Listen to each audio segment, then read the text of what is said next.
Nagkabale-balentong na lahat ang mga... Paano mo ngayon aayusin ito? Ito yung problema. So, ang ibig sabihin niya, ang magsasuffer ito, yung mga institusyon natin.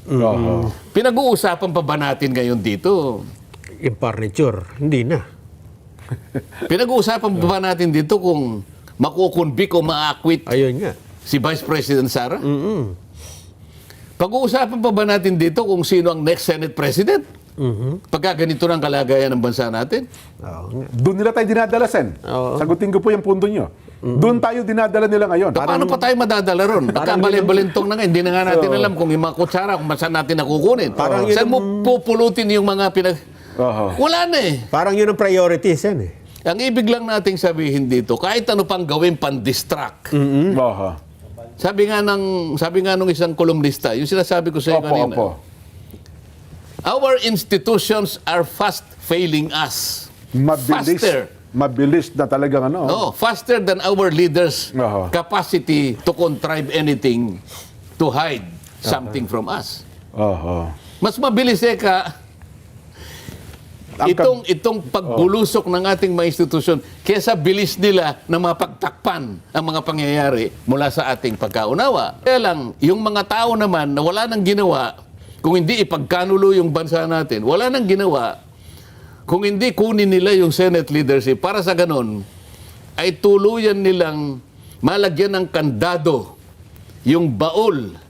Para sa ganon, yung baul ng Blue Ribbon, para yung skandal ng flood control ay talagang maibaon na sa limot at mailagay na sa isang kalagayan.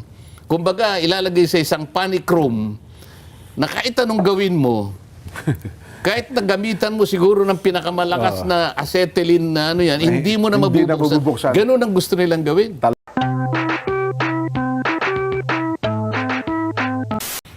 Gaya nung nangyari sa Tacloban, Nelson, kasi yung 15 anyos... Di lalo na yun, 15 na tsaka 14. Isang 14. Yung 15 kasi, parang 15 years old mahigit. Magsi-16 na yata eh.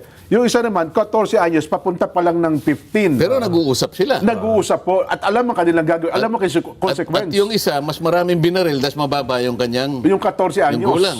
Yes po. Dalawa yung nabaril nung isa lang ata.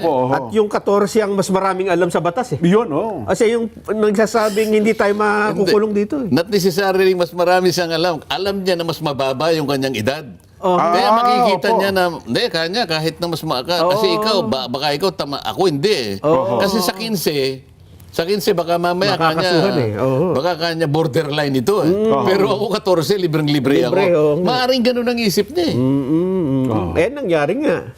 Ito nangyari. Ngayon pa, nag-uusapan, walang anumang may kakaso doon sa 14 anyos. Kundi, ang gagawin lang daw po ay isa sa ilalim sa rehabilitation sa pasilidad sa ilalim ng DSWD, Sen. Ayun ang batas eh. Yun. Anong gagawin mo? May pananagutan dyan, yung ama, yung civil liability. Yun. Pananagutan lahat. Nung magulang. Nung magulang. Pero kanina, sinasabi ko, Nelson, ang bahaging ito'y sinasalamin ng kalagayan ng ating lipunan ngayon, ng ating bansa ngayon. Paano po? Sa anong paraan? Kita mo, bakit nagawa yung ganon? Maluluwag na, mahihina na ang pundasyon ng ating mga institusyon. Di ba? Paaralan. Nangyari sa paaralan eh. Mismo. Kung palalawakin natin ito, meron ako isang sinusubaybayan na isang kolumnista. Huwag na nating banggitin ang pangalan. Alam niya to eh, kasi paminsan-minsan nababanggit ko yung pangalan niya. Ito lamang yung kolumnista na pag meron akong pagkakataon na talagang binabasa ko ng buong yung kanyang sinusulat. Yung iba, titignan ko lang yung pamagat eh. Alam nyo na. Titignan ko lang yung pamagat na gano'n. Kung kakilala ko naman, puro may kulay itong mga ito eh. Alam ko na kung kahit na tinignan mo lang yung titulo, alam mo na kung sinulat. Alam saan papunta. Dilaw eh. Yes po. Yung isa naman, pink. Titingnan mo lang. Pamagat na lang. Yung title. Itong sinasabi ko sa yung sumusulat, kolumnista, makikita mo na very objective siya. Dahil wala siyang kulay eh. Pero dahil sa ekonomista ito, ang basihan ng kanyang political analysis, palaging yung ekonomiya. Kaya maganda yung analysis niya. Kapag binasa mo yan, ang pinaka-latest na nabasa ko sa kanya, sabi niya, Kung napanood mo kanya yung Titanic, Titanic, opo. Oo. sino bang hindi nakapanood ng Titanic Ako, naman? tatlong beses ko napanood yung Titanic. Oh. O, ikaw naman, kaya mo pinanood dahil yung ang pangalan ng babae, Rose. Eh. Ayan. Tama, di ba? Yes po, tama. Si Nelson naman, alam ko naman dahil ito naman kasi realist ito eh. Malalim ito kaysa sa'yo. Alam mo naman yun eh. Ako matuwa lang, okay na ako. Sabi niya, paano mo kanya aaregluhin ang mga kasangkapan, yung furniture, nung papalubog na yung Titanic? Ba? Oo nga. No? Ganun ang kaya pagka mo natutuwa ka pag habang binabasa mo eh. Isip-isipin mo na lang. Huwag ng Titanic, Jen. Opo. Oh. Yun na lang yung sasakyan nagkabanggaan na halimbawa. Ang pasahero hindi malaman kung saan kung may siyempre nahuntog, po. may naano, Kakalabo-labo. di ba? Pati lang kasangkapan o lahat ng ganito. Di ba? Pero ginamit niya yung Titanic kasi malakihan, no? Papalubog na. Opo. May nagbagsakan na kasangkapan, may nagkadulas-dulas, may nagkaumpugan na, mayroong nahulog sa ganito, lahat na. Ibig sabihin, topsy-turvy ang nangyari. Opo. Tapos, at saka niya ngayon, itutuloy yung kanyang pananalita. Okay. Pai-imagine niya sa iyo eh. Oh, na-imagine mo na kanya kung paano mo ngayon ayusin ang pagkakawindang-windang ng mga pangyayari, kung mga tao, kasangkapan, muebles, lahat na. At nagkatumba-tumba lahat. Opo. Yan ang imahe ng ating bansa ngayon. Mabigat, ano? Palubog. Pagkatapos ngayon, ano ka ngayon, napatda ka ngayon. Nelson, ano? Oo. Titanic. Wow. So alam mo na ngayon kung gaano ka... So lahat kasi makaka-adapt yun eh. Gaano ka... Naintindihan lahat gaano yun ang problema mo ngayon? Oo. Meron ka pa kayang may sasalba? Titanic ang pinag-uusapan eh. Yung lalim ng dagat na yun. Ayun Tapos Mario Joseph naman. Tapos nag-yellow pa yung dagat. O Ano? pagkatapos sasabihan ka niya, we're already in a period of stagflation. Ayan. Tingnan mo nga yung stagflation sa Sa Avatar. Stagflation. avatar mo. Parang ngayon ito, kasi maraming nakikinig pala sa atin dyan. Hindi ko alam na ganito, dumami ng dumami nako, pala eh. sabi ko sa inyo, Sen, eh. Oho. Oo. Laksa-laksa na ho talaga. We are now, dati kanya, alam natin na maring nandito na tayo. Pero ngayon, officially, andito na tayo Opo. sa condition ng stagflation, sabi niya. Pinagsamang stagnation at inflation, sir. Ayan. Oo. Ibig sabihin, sabi niya, ng stagflation, isa itong kondisyon ng isang bansa na kung saan kanya yung yung tatlo kanyang headwinds Opo. para sa kabuhayan ng isang bansa ay nagkasama-sama. Ang mahirap nito kanya, tatlo pa ang nagsama-sama eh. Sana man lang, kung yung isa, kinakalaban niya yung isa, at yung isa naman umaawat. Ito, Hindi eh. nag-join force. Oo. Itong tatlo, sabi niya, sabay-sabay na lumitaw sa iisang pangyayari. Nako. Oo. At ang bawat isa ay nagtutulungan, hindi para igupo ang bawat isa sa kanila, kundi para palakasin ang bawat isa. Oho. Yun ang stagflation. O ano-ano itong mga to? Isang bumabagsak na kabuhayang pambansa. Isa yun. Ayan.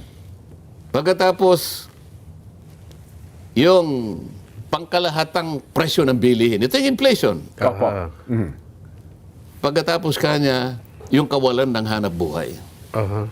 So, sabi niya, nabasa niya siguro yung discussion report nung nasa Congress pa kasi ako, Jen. Opo. Tawag na CPBRD. Ito yung Congressional Planning Budget Research Department. Okay. Na kung saan yung kanilang discussion paper, talagang sinabi na nila that the Philippines is now under stagflation. So officially, ganitong kalagayan Yun talaga estado. ng ating bansa. Akalain mo, yung pagbagsak ng economy, last year, Jen, Nelson, ang ating ekonomiya ay tumaas lamang ng 4.8%. Last year, 2025. Kabuuan na ng isang taon yun. Isang taon na, oo. Ang forecast natin, 6.8. 5.5 to 6.5%. So, hindi natin na-hit yung target. Opo. 2026, Jen. Okay? First quarter, Ilan ang ating growth ng GDP, Nelson? Nasa 4 lang sen pababa Ngayon, 2.8%. 2.8. Kalahati pa pala Kailangan palagi mong kinukonsulta yung avatar mo. Yun na Okay? yung 2.8%. economic growth. 2.8%. first quarter. Okay? Hindi Ang forecast mo sa ngayon, dahil sa matindi na, Opo. ang forecast nila is 4% to 5%. Binaba na nga sen So, 2.8. Ito ngayon, wala silang makita na kondisyon na tataas pa ito ang 2.8%. Oho. Oh, so, pinag-uusapan natin economic doldrum. Okay. Bagsak. Okay. Ngayon, unemployment. Ang taya sa employment dapat para maging maluwag ang buhay ng ating pambansang pangkabuhayan. Dapat sana yung unemployment nasa 2 to 2.5% lang. Yun ang parang acceptable. Mga 2 milyon siguro, 3 milyon. Ngayon, ang ano nila is 5%. Wow. Ang taya nila ngayon is 5%. Oho. Ang ating inflation rate, dalawa yan, isang banner inflation, isang core inflation, dapat nasa 4%. O ang taya nila ngayon is 8%. Taas. So stagflation. Sino ngayon ang nasa kalagayang gipit na gipit? Ang mamamayan natin. Totoo po yan. Oho. Ngayon, bukod sa stagflation, meron pa siyang ginamit na isang salita. Polycrisis.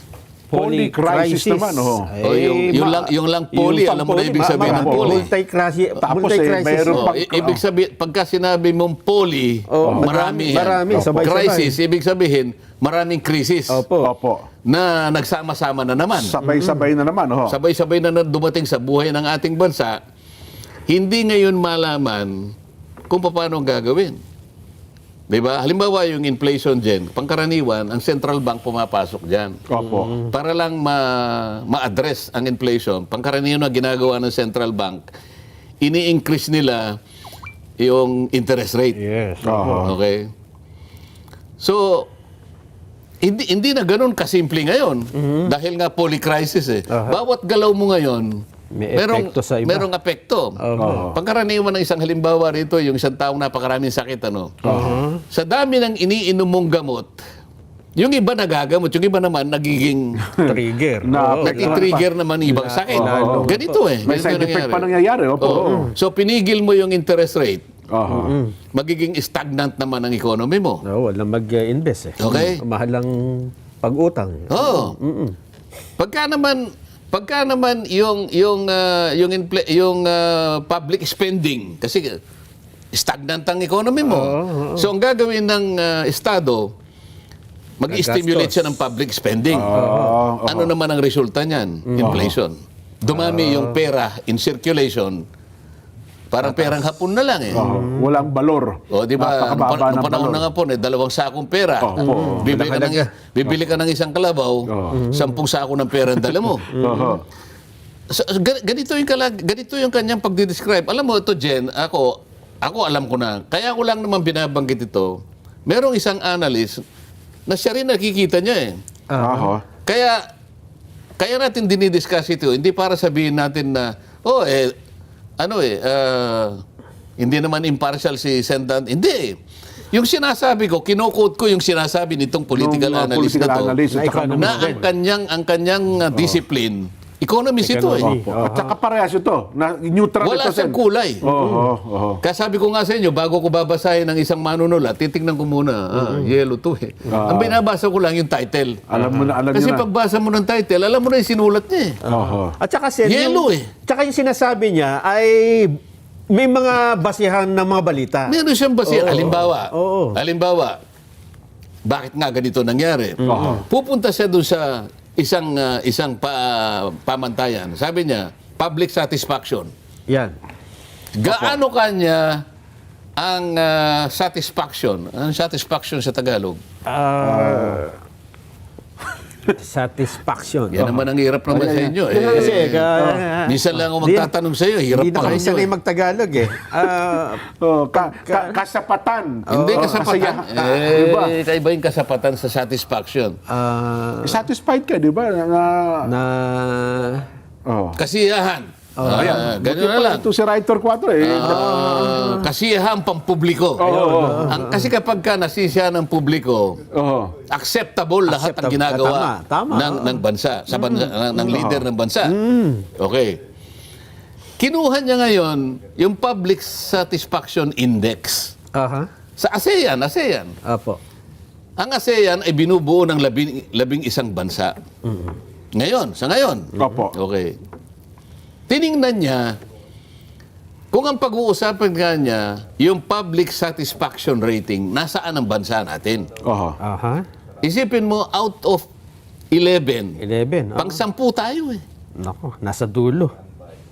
Out of bill. Alam mo kung magkano yung index natin? 32%. Sino yung mas mababa lang sa atin? Isa lang ang tinalo natin eh. Oo, Jen, Nelson. Malamang ano yan, Timor-Leste. Hindi. Hindi naman. Matatagal sa Timor-Leste, Ano ba? makakala mo. Public Lao. satisfaction ang pinag-uusapan. Public satisfaction. Pag public satisfaction, Oo. yung pagtingin ng mamamayan sa kanyang governing leaders. Masabihin nasisiyahan sila sa kanilang gobyerno. Satisfied eh. Yung ating leader ata ngayon, negative Negative 13 po doon nakaraan. 15, 15 na ngayon. 15, tapos naging negative 12. So sabi nila, from negative 15 to negative 12, merong improvement, sabi niya. Nag-improve ng Nelson, 3%. kapag ka parehong negative, hindi pwede- improvement ang tawag doon. That is a confirmation. Bababa yun. Confirmation yun. Aha. Natutuon talagang yung pagtitiwala, yung public satisfaction talaga, sad-sad. O ano yung nasa ilalim natin? Myanmar, Sen. Myanmar. Opo. 28%. Myanmar, yan dating Burma ba yan? Oo. Dating Burma. Paano namang hindi 28%? Ang kalaban ng mamamayan, yung gobyerno mismo eh. Doon sa Yun na nga, Myanmar. Kaya 28%. Tayo ang kasunod. Mabigat. Sino yung pinakamataas? Alam na Nelson to eh. Singapore. Magkano? 75. Ay, bakit kahit ka sa buong mundo yata, laging Singapore ang laging Pati Indonesia, satisfaction. 74.2. Kamukha lang natin. 74.5 ang Indonesia. Sipin mo? Bakit tayo nagkaganon? Nung unang malagay ang bansa natin doon sa kondisyon ng stagflation, 1970s yun, Nelson. 1970s. Kasi dahil sa oil crisis, wala naman tayong langis talaga eh. Yung unang tumama sa ating oil crisis, nagkanda bale-balentuang ang ano natin eh. Lahat ng bang ekonomiya. Mahirap talaga. Ngayon, nagkaroon din tayo ng krisis sa pero hindi lamang yun eh. Kasi kung titingnan mo, bakit ang Vietnam? Ang Vietnam, tayo 2.8% ang GDP natin. Alam ba ninyo yung average na taya ng pagtaas ng ekonomiya sa buong Asia ngayon? 3%. Kasi mahirap talaga ang kalagayan. Pero ang Vietnam, kahit na ang average is 3%, nagsusumigasig pa rin na makuha nila ang 7%. Grabe, ang taas. Sa kabila ng... Pare-pareho tayong tinamaan ng oil crisis. Yung oil shocks, yung price shocks na sinasabi. Di ba? External and price shocks. Lahat tayo. Yes po. Walang nalibre dyan, walang exempted dyan.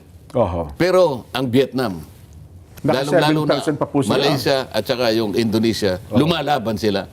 Bakit tayo pumapayag na yung average na 3%, hindi man lang natin makakuha. Mababa pa tayo doon.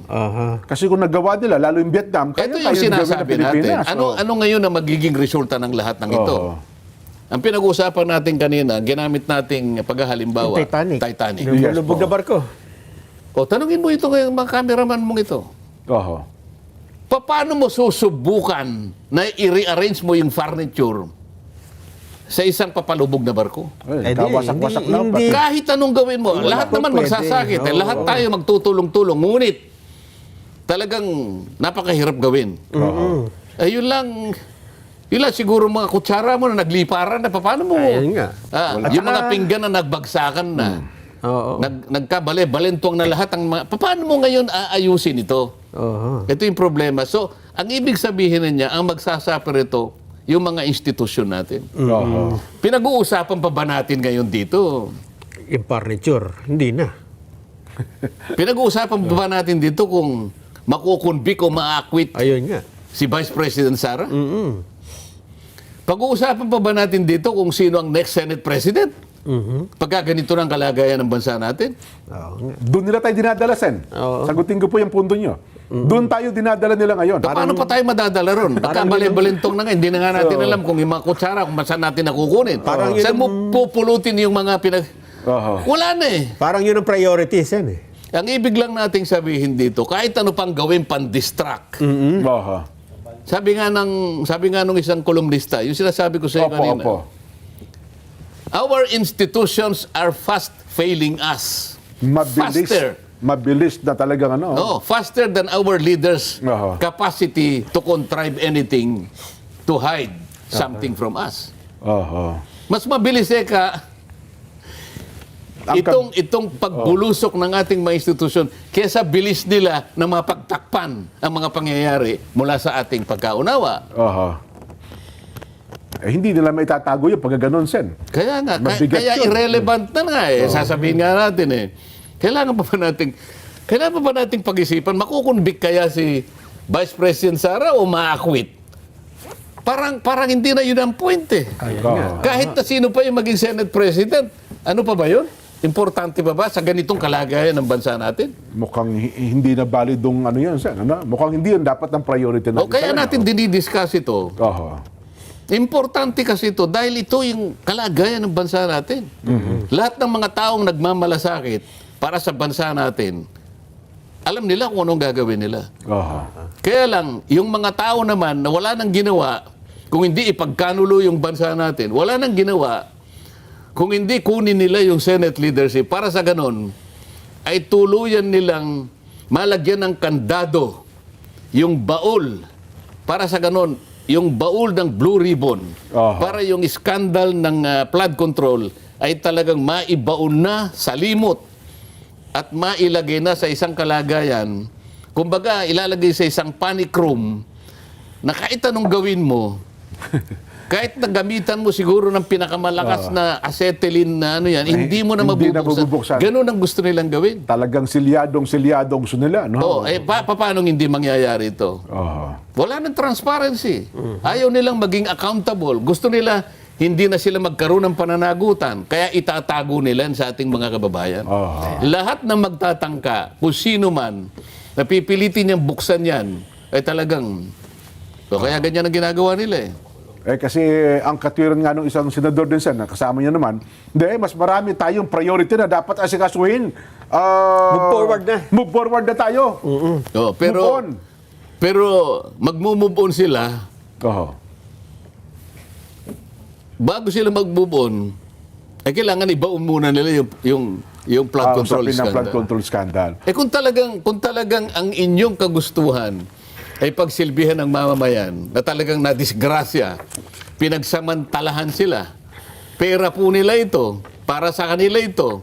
Ito naman ang dahilan kung bakit kayo nandyan, para paglingkuran sila. Ninakawan nyo pa sila. Ito ang ayon yung pagtuunan ng pansin. Anong mas mahalagang bagay ang iniisip nyo magagawa nyo pa para sa kanila? Aha. Samantalang ito hinihintay nila.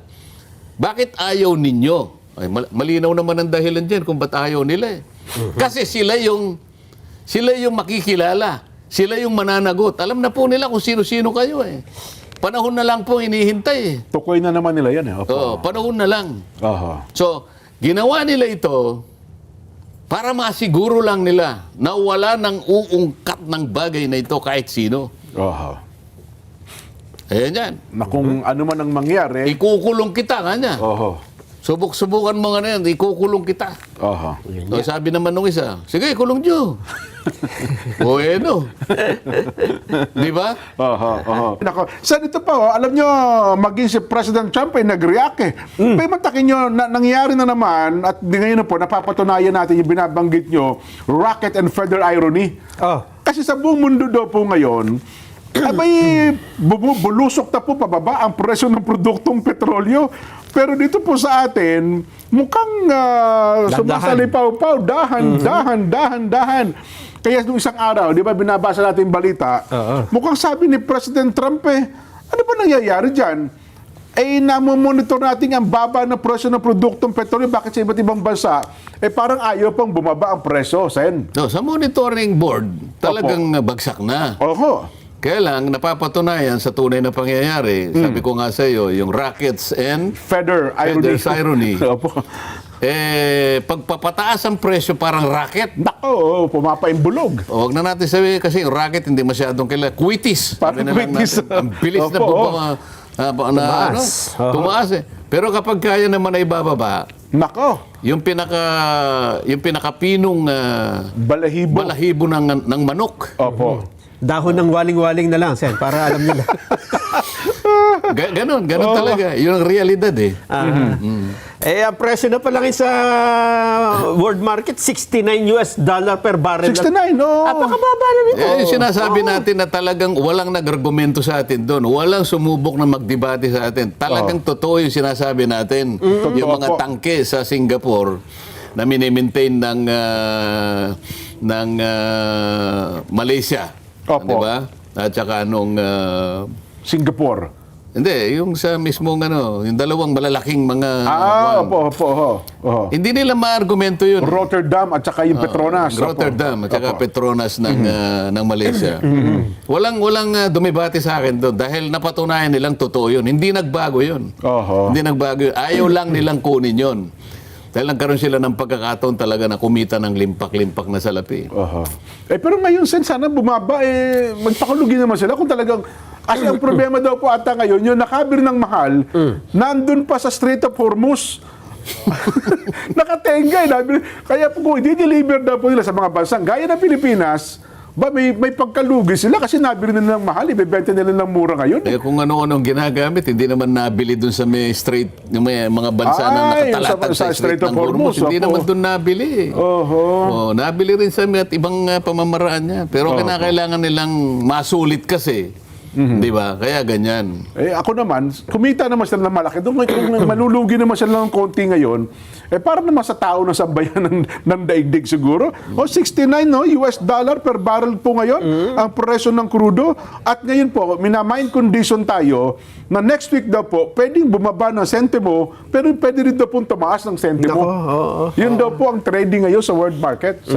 Hindi nga basta ibababayan kasi mas mahirap ang magbaba kaysa sa magtaas. Ganun po ba? Di ba?